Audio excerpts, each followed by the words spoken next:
Thank you very much for tuning in to the premiere episode of the Football Guys Best Ball Show. I am your host, Dave Kluge, and I am joined with my co-host here, James Brimacombe. You have probably seen him around in the Underdog lobbies for quite some time now. Eagles with, is it three Z's at the end, James? Did I get that right? Yeah, in Canada, that's three Zs too. So And just striking fear in the hearts of anybody that sees that username in the best ball chats. What we're going to do today is join a Best Ball Mania 3 tournament. This is their big tournament. They are giving out $10 million in prizes this year. So if you're watching right now, whether it be on YouTube or on Twitter at Football Guys, go ahead and hop in that BBM lobby if you want to join and play against us. That should fill in just a few minutes here. And we're going to take kind of a different approach to best ball. You know, we have our guys that we really like. And if you're going to be watching the show every week, we don't want to be drafting the same guys in every single round. So what we're actually going to do is auto draft the first 5 rounds, 100% auto draft. And then we are going to work with the board as it comes to us. That filled up really quickly. And James, I don't know if you're seeing this here, but we got Justin Herzig in the room with us. So we got some sharks in here already. four-leaf clover. That's what I like to call them. So, James, you know, I'm hosting a couple shows on the Football Guys Network, but you're new to the Football Guys channel. So why don't you go ahead, introduce everyone, let them know what you're working on, what you got publishing article-wise over at Football Guys, where they can find you on social media and all that fun stuff. Yeah, sure. Yeah, I live in Utah, so I'm kind of close to Salt Lake City. I grew up in Toronto, Canada, so that's where I'm from. Love hockey. Kind of got into football with my older brother, so I used to have Argo season tickets there for a couple years. Yeah, and just kind of from there, I just fell in love with best ball a couple years ago, and I just keep rolling them out, and they keep putting contests out. I'll keep playing them, so that's kind of where I'm at. Yeah, and this is the big contest. So max is out at what is it? 150 is the most entries that an individual can do, right? Mm-hmm. So, Correct. what approach are you taking here? I mean, are you trying to max out in this tournament, or do you prefer the sit and goes? I mean, what is the preferred format for you, James? Yeah, I've said it a lot. I'm not shy about it, but anything if they put a $5 contest out there for Underdog, yeah, I'm gonna put the max amount of entries I can in that thing. Any sport, anything, $5, boom, I'm in. These 25, it makes you think a little bit more. So yeah, I can't get 5 entries in for the price of one, not on this one, but also you can't play for $2 million in those $5 ones. So you're paying for it, and they're fun, and you're gonna have the best probably drafters, yeah, pretty much in the world just drafting with you. I guess not in the UK. Sorry, Tom. Tom knows who he is, but yeah, so the best ball drafters out there. So it's competitive. It's fun. It's definitely a tournament. So you kind So, of so as we come up to our first pick here, we yep. drew pick 11, and obviously we're going to auto draft. So hopefully we get lucky and Austin Eckler falls to us. But realistically, we're probably going to end up with Devontae Adams, Travis Kelsey, or Najee Harris. When you're picking at 11, who is it that you're typically hoping to pick at that spot? I'm always different. So sometimes I'll do Diggs and Josh Allen, try to get that. Sometimes I will go double receivers if Adams is there. And the fun one I've done also is I'll go Travis Kelsey in the first and then Mark Andrews in the second. And then I tried on the 3-4 turn, grab both their quarterbacks. So then you're just done quarterback and tight end, and you basically have just bullied everybody at both positions. But it gets kind of sketchy after that. So Now here we are at 11, and Derrick Henry, who's got an ADP at 7.5, slipped to us. And I think this is why, I really like taking this route of just auto drafting with the first few rounds, because Derrick Henry is a guy that I am much lower than the consensus on. mhm. Derrick Henry isn't a guy that I'm actively going out and trying to grab at cost in these drafts, but just forcing us to draft guys that we wouldn't typically draft. I mean, realistically, I'm never starting a BBM entry with running back, but that's what we're doing today, and it's going to force us to find some value receivers later on. So, starting off here with Derrick Henry and Joe Mixon, would you ever do this in a real life draft, James?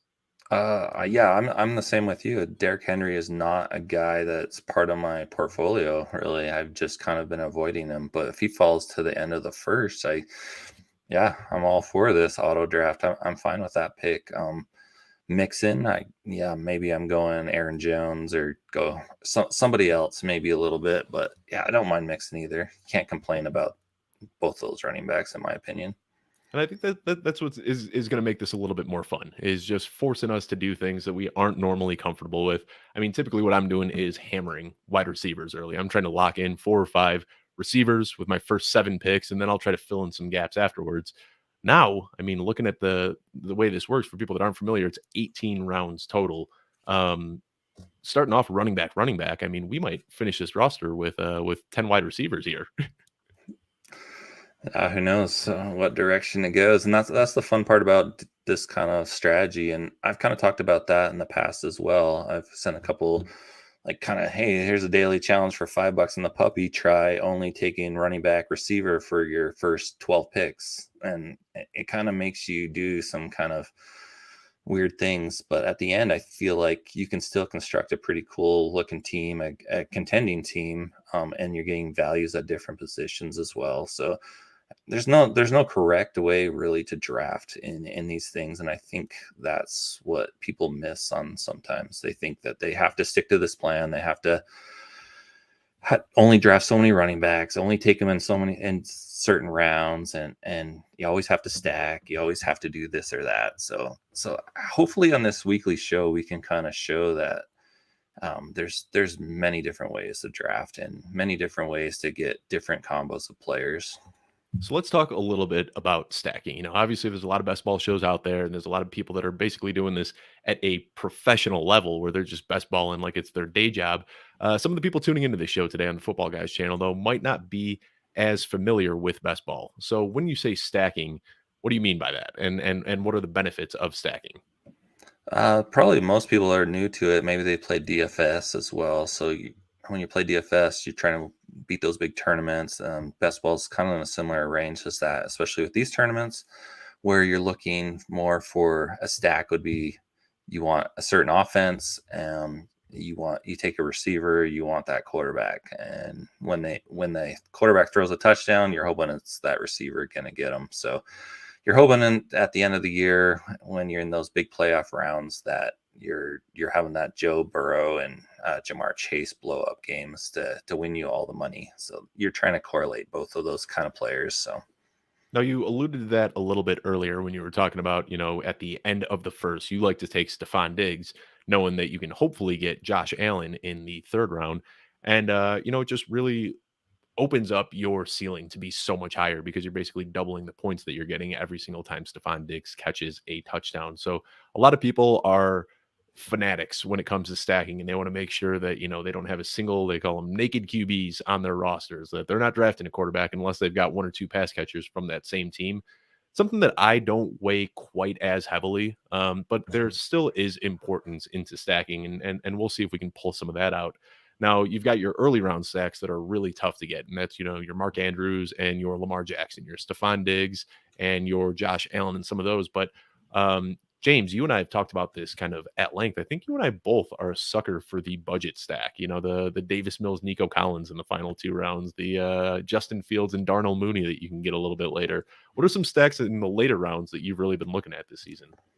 yeah, I'm just kind of looking at my exposures here to quarterbacks. Yeah, I mean, I love Zach Wilson as value. So, and I like Mac Jones, and I like, yeah, Davis Mills, like you said, Justin Fields, Trevor Lawrence, like all those younger quarterbacks that maybe kind of fell on their face, even their rookie years and early on in their career. But and we kind of already put this label on them. They can only do so much, or their offense isn't great. So I'm taking shots on those just because they're values, and I'm just pairing whatever I can with them later on as well that are values on their team. So I mean, you look at Seattle, I'm not going to reach for a stack there. I'll take the players, the receivers, the running backs, tight end. But, you know, there's no way I'm going to predict what quarterback's going to win there. And there's no way whoever wins that job is going to be the quarterback in week 17, in my opinion. So, I think the especially nice thing about that jet stack too is whether it's Elijah Moore or Garrett Wilson, it seems like one of those guys slides so deep in every single mhm. draft. So you just kind of get whichever one of those guys falls at a value. And then if you've got one of them, nobody else is reaching for Zach Wilson. So you can get Zach Wilson as a value later on in the draft. So I really do like that one.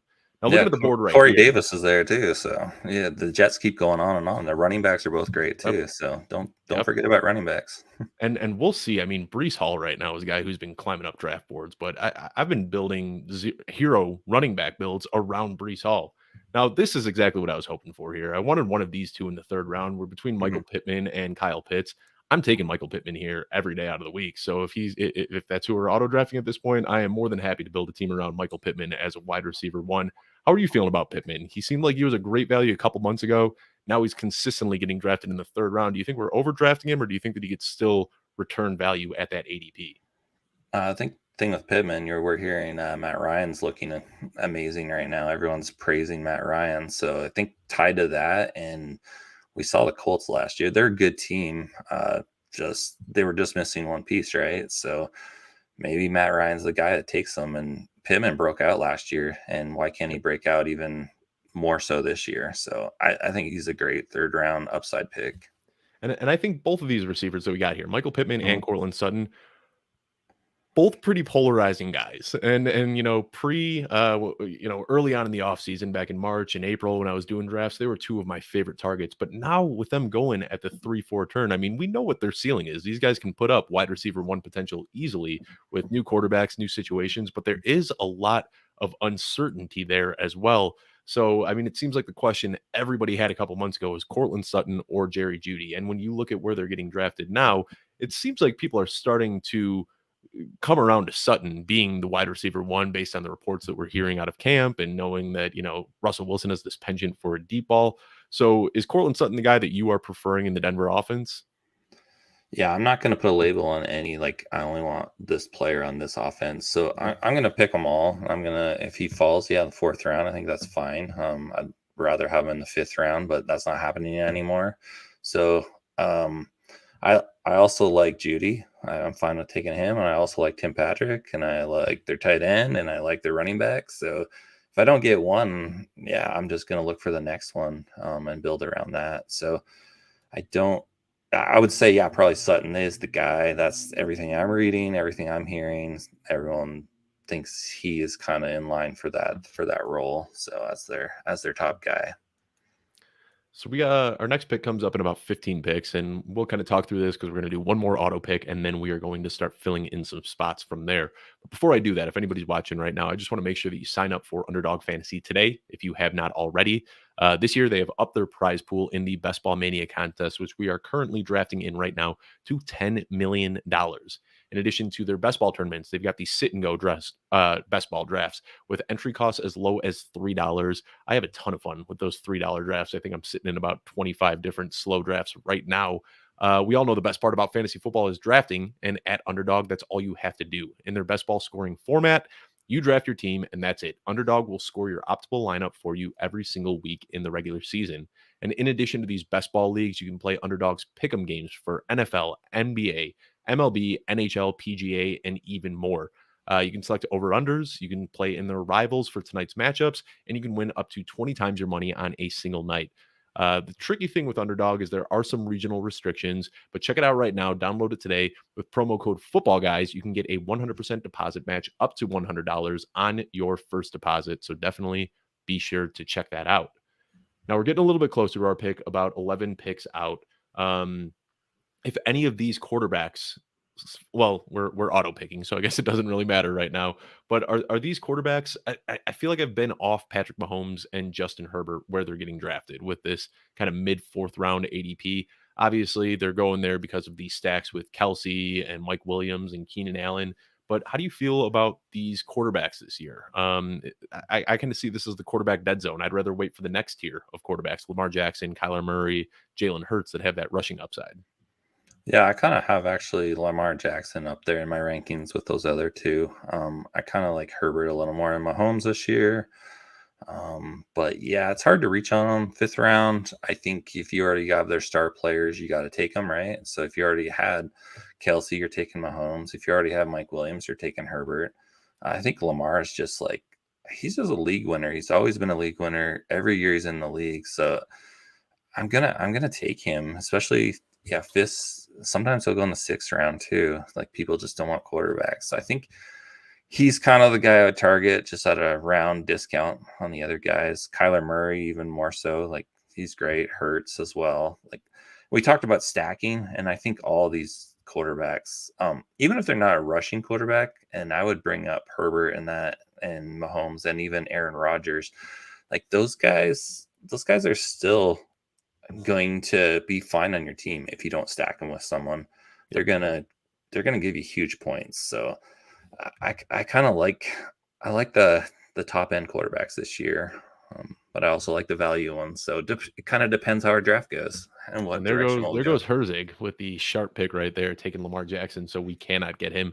What I was going to say is Mhm. when I draw this late pick, the 11th or 12th pick, one of my favorite things to do is wait until this 5-6 turn and just snag Lamar and Bateman right there. Just get them both and just get that stack. You don't have to sweat it out and hope that he falls to you in the next round. You just take them both right there and lock it in. We got Ben in the chat saying, how do you feel about targeting Kyler at ADP? That's a great question, and we'll come back to that. But let's kind of talk through this next pick here. So we're looking at 1, 2, 3, 4 picks out. Either Justin Herbert, David Montgomery, J.K. Dobbins, or Chris Godwin is going to fall to us. Ugh, and there goes Justin Herbert. So it's either Monty, J.K. Dobbins, or Chris Godwin. We are either getting a guy coming off an ACL tear, or we are going very, very, very robust running back here. Yeah, it looks like it's going to be Dobbins, I would imagine.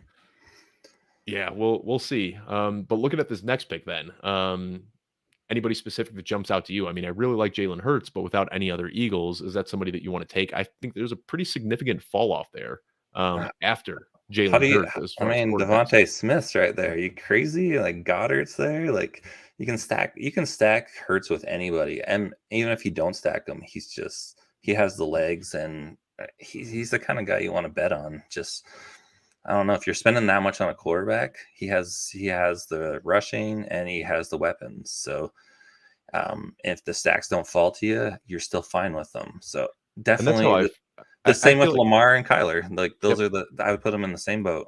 And I've got all three of those guys in the same tier. I'm much more bullish on all three guys that you mentioned: Lamar, Jalen Hurts, and Kyler Murray. Those are my QBs 2, 3, and 4 behind Josh Allen. So I'm with you. I'm okay just taking him. If we can get a stack later with Devonta Smith, awesome. If we can get Dallas Goedert later, great. But he's a guy I feel like his rushing upside is so big that you don't even need the stack. He's going to score points just on his own. So that's who we're targeting right here. I'm hoping for some and he made it to us. So let's go ahead Yeah. and take Jalen Hurts, and that's the one pick that we've made ourselves so far. So here is the team that we are currently dealing with: Jalen Hurts at quarterback, Derrick Henry, Joe Mixon, and J.K. Dobbins at running back, Michael Pittman and Courtland Sutton at wide receiver, and we have yet to pick up a tight end. So when you go this heavy with running backs, I mean, obviously you're banking on these guys to stay healthy because of the draft capital that you put into them. I mean, as much as you want to say, yeah, it makes sense to lock some of these guys up with their handcuffs later on down the draft, maybe draft Hassan Haskins or Samaje Perine. How many more running backs are you thinking about taking in this build? I mean, I'd be comfortable with one more mid-round running back and then calling it quits on running backs for the rest of the draft. Yeah, so I haven't came to that dark side, right? The only four running back builds. I know everyone's always trying to convince me on it, and I haven't been able to. And I think it's just some bad beats I've had in the past on the position. Last year, just Dobbins and Akers. I was so high on those two. They were my highest two on players, and they were hurt before the season even started. So when I'm drafting, and I mean, we've been drafting for months already, and we're only in June, the middle of June. So like, I just don't understand like four running back builds for me because there's probably a good chance one's going to go down like by week one. You're going to be missing one of those guys, and I just don't like it. I don't mind it if I was doing it in August. If Right. that's how I wanted to build my team, I'm fine. If you want to stick with four, just like volume based running backs, I'm good with that. But and also, I And right also now think. Go ahead. I was just going to say the reports on J.K. Dobbins are not good. I mean, it Yeah. seemed like being over a year removed for the injury, everyone expected him to be ready week one, but he still isn't practicing fully yet. So there's some concern that J.K. Dobbins might still be dealing with last year's injury. Yeah. No, 100%. Yeah. And I think going like we have these three running backs, we could wait and go two running backs near the end for tournament structure where we think they're going to deliver, by like week 12 or something. So maybe we're locking these guys in for the first 10 weeks and we're not thinking about running back, but then we want somebody that's going to give us a little bit of leverage and a little bit of upside near the end of the season. So this is a fun talking point. One of these questions that just came in from Facebook. Craig Furch is asking, I don't get the appeal of best ball format. I thought fantasy football was about making the best team at making trades, picking up free agents, and generally managing your team during the season than other members of your league. What is the appeal of drafting and then doing nothing with your team for the entire season? Well, I kind of look at best ball, and I'll let you answer this question after I do, James. But I kind of look at best ball as practicing for redraft season, and that's what I do a lot of the times. It's definitely a niche that I just got into within the last couple of years here. But I kind of use this to sharpen up my redraft drafting skills, and it helped me so much last year just by doing these consistently every single day, kind of finding what players were going above ADP, who was going below ADP, and just seeing how the public sentiment on certain players was. I felt like it kept me really plugged in throughout the offseason. I'm also just a drafting junkie. I really like drafting. This redraft is still my preferred format. There's nothing more fun than making trades with friends and working the waiver wire and all that. But I feel like this time of year in June, July, early August, for me, it sort of scratches an itch. How do you feel, James? Because if I had to guess, I'd say that best ball is probably your preferred format. I used to be in that camp where I love the draft, I love the trades, I love the waiver wire, and I'd be in 8, 10 leagues. Then I started having kids, I started having family, I had started having other commitments, and honestly, I couldn't do it. I couldn't keep up.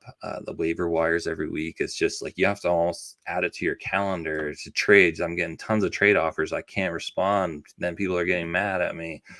So I still love that format, and I'm going to do, 1, 2, 3 of those kind of teams. And then I can focus more on them. Best ball is, I'm a numbers guy. I love doing spreadsheets. I love looking at the numbers. And I can just kind of evaluate all this big group of massive ownership on all these players, and I can just explore it each week. I've just learned to love it actually over the few years. So what I tell them is just give it a try, do Yeah. 5-10 leagues and see for yourself. You don't have to give up anything else. Keep doing all your redraft and having fun with those trades or whatnot. But for me, life just wouldn't allow it. We are on the clock. Let's talk through this one right here. We've already got Jalen Hurts, and well, there goes Miles Sanders. That was my idea, and Brent You go Ayuk Russ, and I Hubbard. guess, Going Russ. or you go Christian Kirk. I like Russ. I think this is a really good value on Russ, and then we're locking in that stack. We are done with quarterbacks. We're not Yep. we're not even looking at quarterbacks for the rest of this draft. So that's one of the stacks that we got there that I wasn't really expecting. But Russ all the way at pick 83. I'm pretty happy with that. We got somebody in the chat here saying best ball. It is for nerds to get market prices on players. I'd say that's kind of accurate, James. Yeah, I'm all right with that.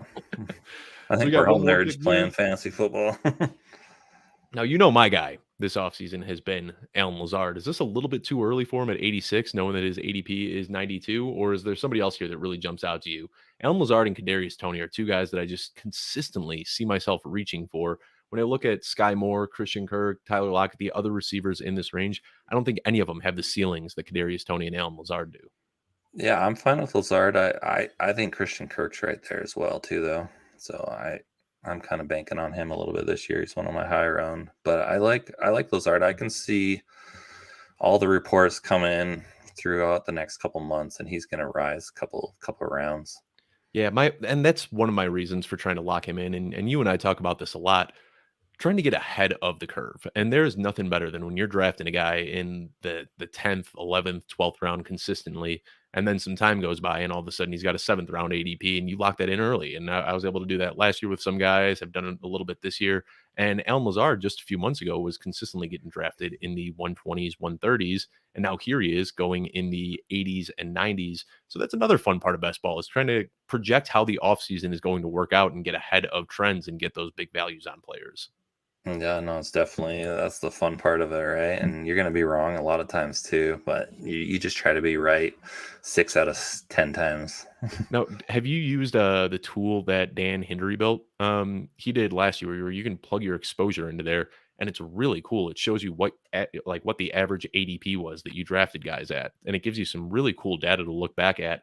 And there's some guys that you find out, wow, I got this guy at great values compared to his August ADP, and then there's other guys where you're like, well, I overpaid on this guy quite a bit. It's a fun tool to play around with. Yeah, definitely. I was playing with that last year as well. Yeah, but just like Lazard and like Valdez Scantling, like these guys, like a few months ago, were like 17th round picks. So I think people also have a hard time. I had these guys on my team and I got them in this round, and now I got to pick them in, round 8. That's kind of crazy. So Right. you see a lot of that, which I think you kind of have to get past that. And Best Ball Mania 3, it's such a long contest. It's going to drag out all the way up to the kickoff, right? So I think on some of these other contests where you have smaller windows of opportunity and ADP doesn't shift as much, that you can try to look at like Lazard's going to be a great value there more so maybe. So I'm looking at where we are up. Dallas Goedert already slid below ADP. I don't think that there's any chance he makes it to us in the next round here. So it looks like we're Mhm. probably not going to be stacking Jalen Hurts. AJ Brown's off the board. Devonta Smith is off the board. And Dallas Goedert is pretty unlikely to slide to Mhm. us.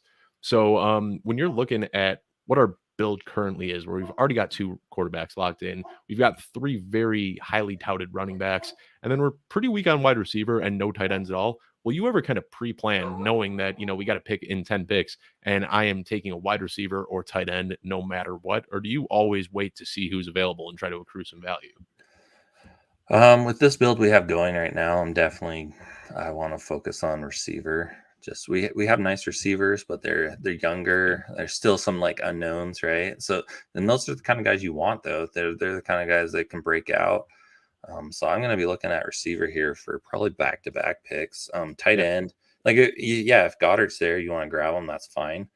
But I just feel like tight end is something I can get later. Like Mhm. tight ends just fall, and you're only in 18 rounds, so even more so, like you're gonna have some that are only drafting 2 tight ends. So I think there's more of a premium on receiver.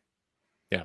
And I've gone into some drafts, into the 14th round with no tight ends at all, and then I leave with Gerald Everett, Hayden Hurst, and Evan Ingram. And it's not Mhm. a sexy lineup, but you feel kind of good about it, knowing that they're going to give you somewhat of a floor with, and really, when you're punting on tight ends like that, all you're hoping for is a touchdown. These guys aren't going to be having a 200-yard 2 touchdown game like Travis Kelsey can. You're just hoping that they can have 3 or 4 catches, and one of them happens to stumble into the end zone. So if I'm completely punting tight ends down the board, typically I'm trying to grab 3 late instead of 2. Yeah, and we're looking at the draft board here, right? And everyone's going receivers. So maybe you pivot back and you're like, yeah, there's no receivers that I feel like or like maybe I can get them a little bit later. But if you We keep got waiting a receiver, Rob yeah. Gronkowski officially announced his retirement, so he is off the board at this point.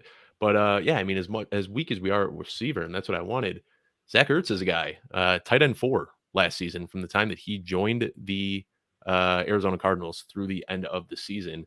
Um, Even though we really need some receivers, Ertz is a guy I'd probably take at value here if he's still available. Who are these receivers that jump out to you, though? Christian Watson, Michael Gallup, Rondale Moore, Tim Patrick. I I really like Tim like Tim Patrick with the Patrick. stack. Yeah, Yeah, Tim and Patrick I mean, works in with that stack well.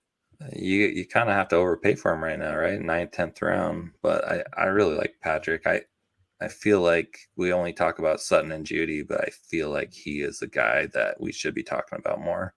I mean, our own Cecil Lammy, he was at Broncos camp the other day, and he said, "Don't be surprised if Tim Patrick steps up as the team's wide receiver too." So if we just got Denver, if we got Russ Wilson's wide receiver too in the 9th round, feeling pretty darn good about that. Now these other guys, Christian Watson, knowing that we're not going to have Aaron Rodgers, I don't want to have 2 wide Mhm. receivers from Green Bay. So Christian Watson is kind of arbitrage Alan Lazard, in my opinion. He's got an equally high ceiling, but a little bit more risk there. We'll go ahead and take Zach Ertz here. Lock in somebody that I have projected as a top half of the tight end 1 range there. I see. I haven't been like Zach Ertz is one of my favorite players of all time, and I just haven't been on him. I wonder why that is, and it seems like he's a pretty polarizing guy. I mean, for me, it's just that we saw early in the season, it looked like he had no tread left on those tires. I mean, Mhm. it looked like Zach Ertz was at the end of his career, and then somehow he landed in Arizona and looked like a completely rejuvenated player. I mean, just a touchdown machine. He was drawing, I think it was 8.5 targets per game without DeAndre Hopkins, a little bit less when Hop was on the field. But overall, he saw 7.4 targets per game in Arizona, which was fourth most behind just Darren Waller, Mark Andrews, and Travis Kelce. And then the fourth most targets just happened to produce the fourth most fantasy points as well. So he's a guy that I've been pretty bullish on this offseason. No, it makes sense. Like everything's out there. Hopkins suspension and just like Kyler throwing them the ball and just that offense, how much they move the ball, and like there's definitely going to be opportunities. Like I don't know if it's drafting McBride and just I don't know what it is. I think it's just tight end. I'm not crazy on the tight ends. Like if I miss the top guys, I'm just going to wait. So here's a good question coming in from Rich, and he's saying, how much, if at all, do you consider bye weeks in BBM?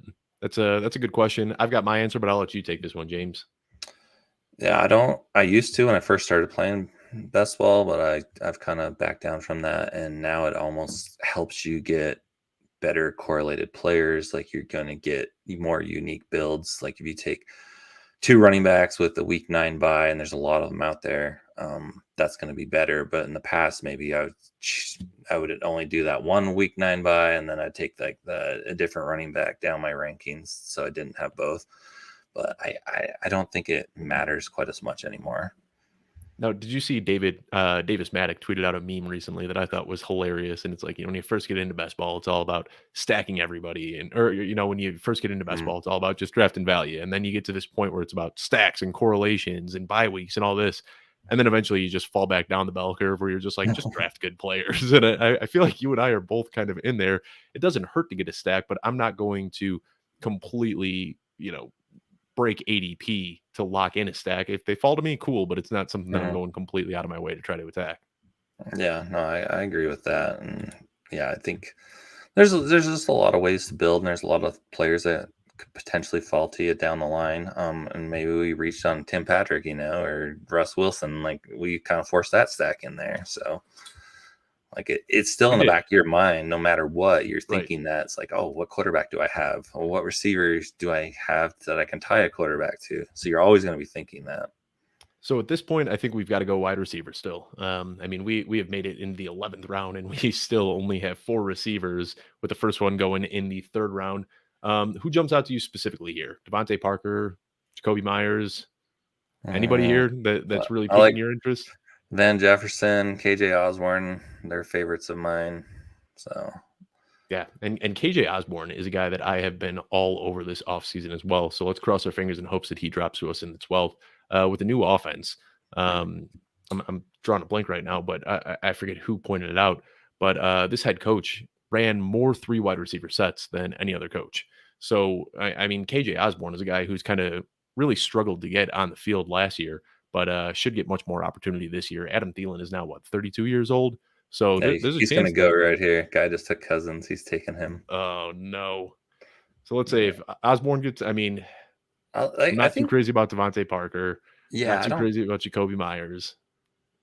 I mean, I like Josh Palmer too for breakout. I like Corey Davis. Like, I think Corey Davis is underrated. Well, look at that. There you go. He left us Osborne. So we'll go ahead and take that. I'm happy with that.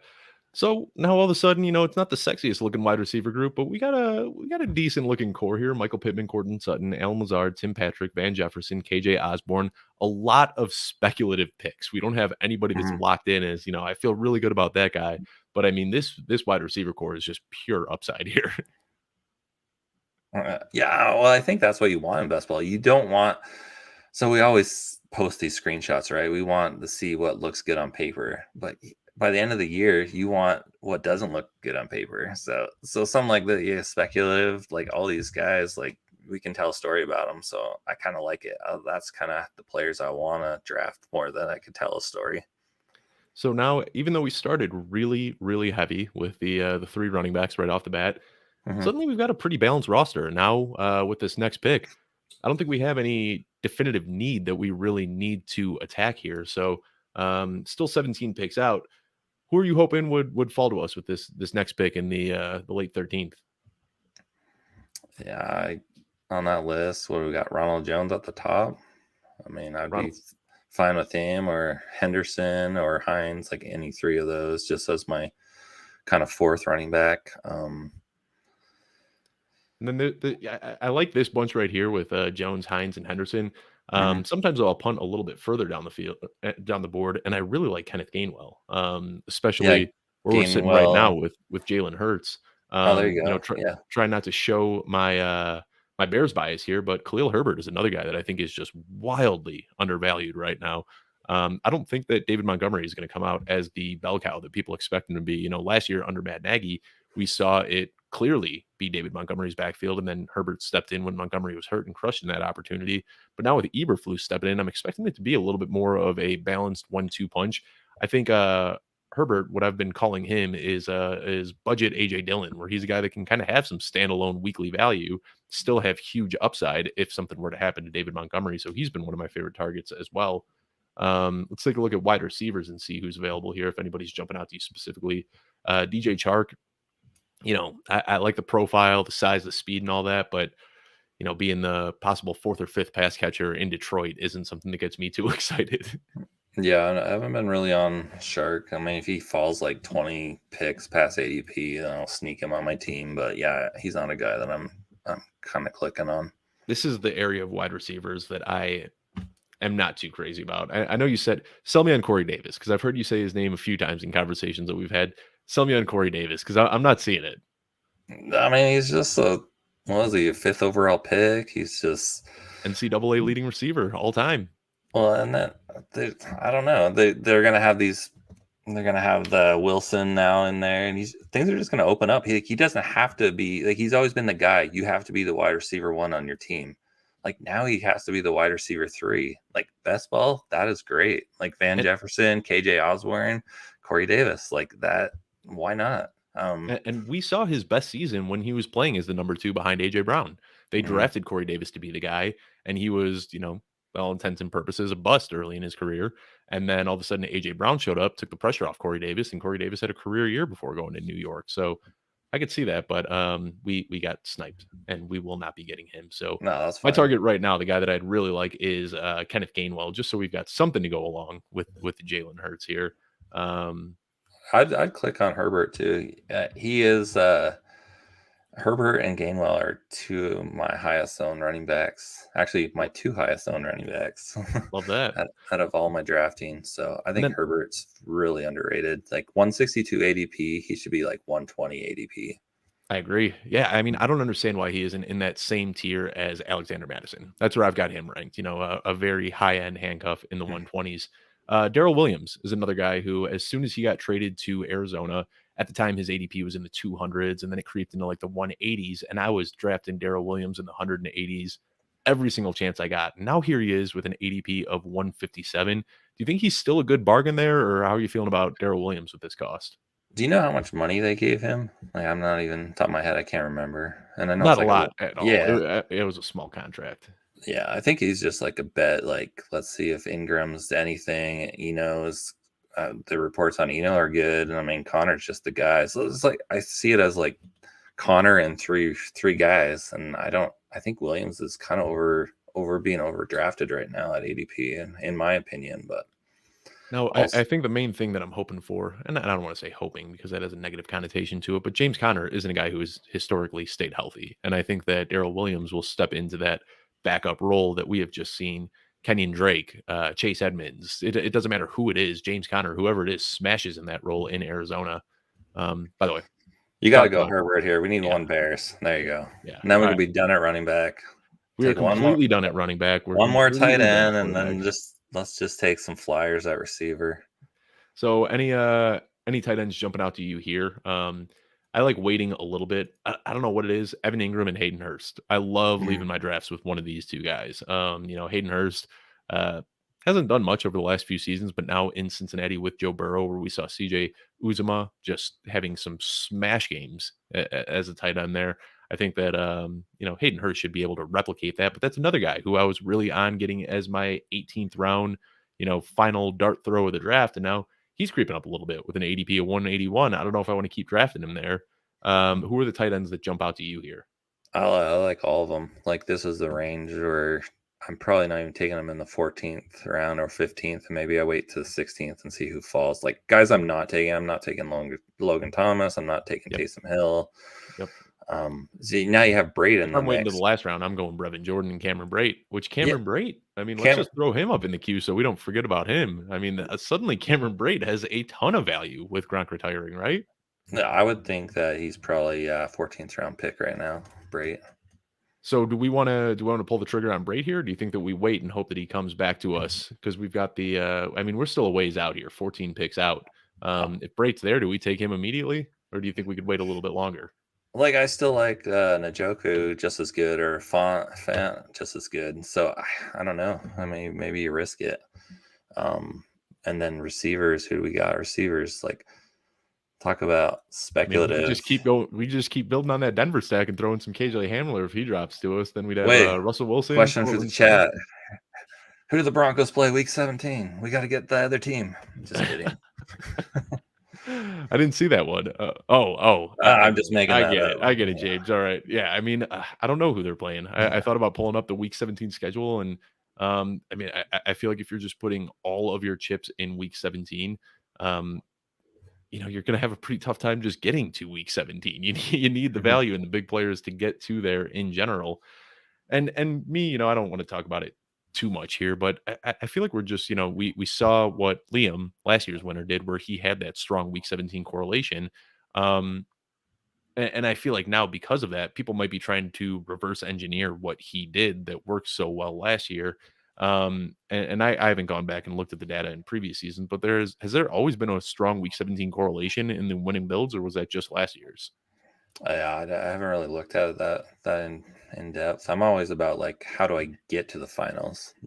Getting to that Exactly. finals is pretty incredible. But if you're like $2 million or bust, yeah, like Week 17 should be like your number one thing. But I'm more like, I'm not. My hopes of winning $2 million are. It's a hard tournament. Yeah. So this is kind of an interesting spot because right now the only tight end we have is Ertz, and tight ends are going quick. So with our next pick, got David Njoku, we got Cameron Brate, we got Evan Ingram available. Looking at the wide receivers, nobody here that I'm really too crazy about. I think because we waited on tight ends, I'd like to have 3 tight ends rather than just 2. Yeah, double So tap there them goes right here. Ingram. I mean, we Yeah. got to take Brate. I think that decision was kind of made for us. Wait, what other Um, tight ends are left too? Logan Thomas, Taysom Hill, Austin Oh yeah, Hooper. It got yeah, really gross really quickly. So I'm okay yeah. with, might be Yep. a reach on Brate, but I'm happy with that in the wake of Gronk's news, which somebody must not have got because Gronk was still drafted. So either calling the bluff or just hasn't checked their phone in the last half hour. Yeah. So let's go see. Like, there's a guy here that you got to draft just for my purposes, please. Wes Watkins. No. Who is it? Just wait, just wait. This guy's gonna take him. I always seem to. We've been getting sniped on him here. This is for the Degen Den, a bunch of my buddies. So Nico Collins is kind of a guy we've been all over, and I I love mean, it. if you hate him, don't take him. But I feel like our receiver core is all about like, hey, if this happens, this guy Just could be young number one. upside. Yep.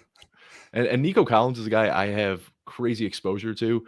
And I was typically getting him in the 17th, 18th round. And that's just not happening anymore. He is not falling there. So if you want him, you almost need to reach for him in Yeah. this kind of early Yep. 16 range. Yeah, he's 16th, and if he keeps getting good reports, he'll probably be like 13th, 14th type Yeah. of receiver, especially with the way Underdog goes these days, that all these people are going to start pumping receivers here shortly. So it's going to be, yeah, we're going to be drafting James Robinson or James Washington in like the 15th round soon. And I mean, I think because there's no tight ends that really jump out to me. Maybe, we'll throw in Brevin Jordan. If he slides, we'll take Brevin Jordan as a tight end 3. But let's talk through some of these because I think this is where you really win the tournaments is with these late round wide Mhm. receivers. I mean, last year, the winning tournament had Amano St. Brown as one of his final round picks, just threw a dart at him in the late round and ended up carrying him all the way to $1 million. So one of the guys that jumps out to me specifically that I really like, Devin Duvernay. Right now, looking at Marquise Brown being out of Baltimore, he could very likely step into that role as the wide receiver 2 behind Rashad Bateman. I'm not expecting him to be a weekly contributor. I don't think that he's going to have, a wide receiver 2, wide receiver 3 finish, but he's a very fast guy that can blow the top off the defense. And I think he'll have a handful of spike weeks. And then Donovan Peoples-Jones, completely different build, but same type of player where he can just hit those deep balls and have some big spike weeks. These are two guys that I've really been targeting heavily at the end of my drafts. Who are some other guys in this range that you're looking to finish off your drafts with? Yeah, Duvernay is the same for me as Nico Collins. Like, I love those two guys late. You used to be able to always get them 18th round, but now people are onto them and their ADP is going up slightly. But they're still, I don't mind, like, if you're on the turn here too at the end of drafts.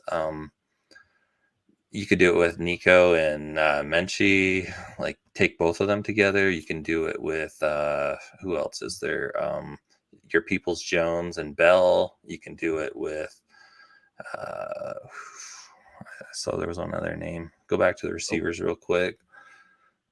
Dubes, McKenzie. I mean, Oh there's a yeah, lot of guys here. Jacksonville too. You got LaVisca and Zay Jones. Like, yes, you're drafting two guys the same team, and it's not maybe optimal, but also the amount of capital could hit. you're just banking on one of them to hit, and Right. maybe both of them do give you some spike weeks, but I don't think that's an awful strategy.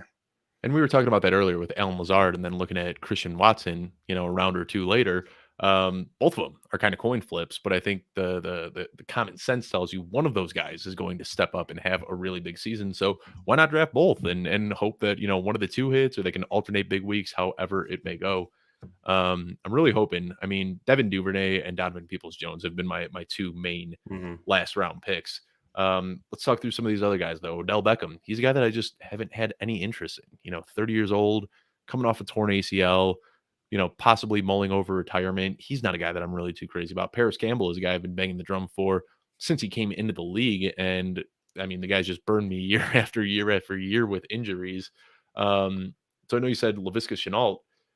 That's another guy who I was, very bullish on coming out of Colorado. Huge fan of him, and just hasn't seemed to get it done so far with Jacksonville. The last report I saw on Laviska Shenault is that he was taking punt returns. Right. Yeah. And what I was saying there is like 17th, 18th round. Let's take both those Jacksonville guys. Like, so it's not even, I think LaVisca is going to be good. It's, I think one of those guys is going to get targets and going to contribute for my best ball team. But I don't like the double tap on receivers earlier, but the 7-8, I think there's some strategy there where I haven't seen a lot of people doing it. Well, Shenault just went, and then Duvernay sniped right in front of us. So do we want You to throw can, in Brevin Jordan? We've got Nico here. So having Nico and Brevin, I mean, it seems like we're basically guaranteed to have the number 2 pass catcher behind Brandon Cooks. yeah, another one I was going to tell you too is you go ahead and make your pick. I was going to say Trey McBride with Ertz. Like, I don't mind that pairing as well. And people won't like that either. So But I don't know feel if you're like aware, that James, kind of but cover. I live in Fort Collins, so I actually got to go to CSU's pro day and meet him, and such a nice guy. But oh my gosh, just an imposing dude. I mean, he is Yeah. huge in real life. I'm excited to see what he does.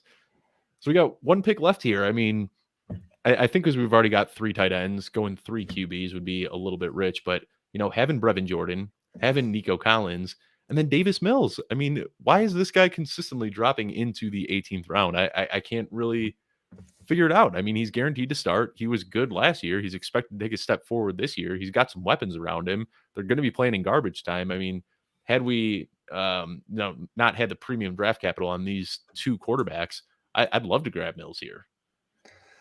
No, it's whatever direction. If you want to go that way, I don't see a receiver like maybe a James Washington with a few spike weeks or something like that. But Mills might, at the end of the day, if you can sneak this into the playoffs, he might give you the best option in those playoff weeks. Let's do it. It's less than optimal, but we just kind of backdoor to 16th, 17th, 18th round double stack there, huh? Yeah, and people are going to say, what they're going to say about this team, the receivers suck. Like, that's the first thing. You look at this on paper, receivers, because we're so ingrained. You need 8, 9, 10 receivers, and you need the big star names at the top. So, And this, looking at this build, I would never draft this team. But that's why we did this, where we Mm, went straight off ADP for the first 5 picks because it really pushed us out of our comfort zone.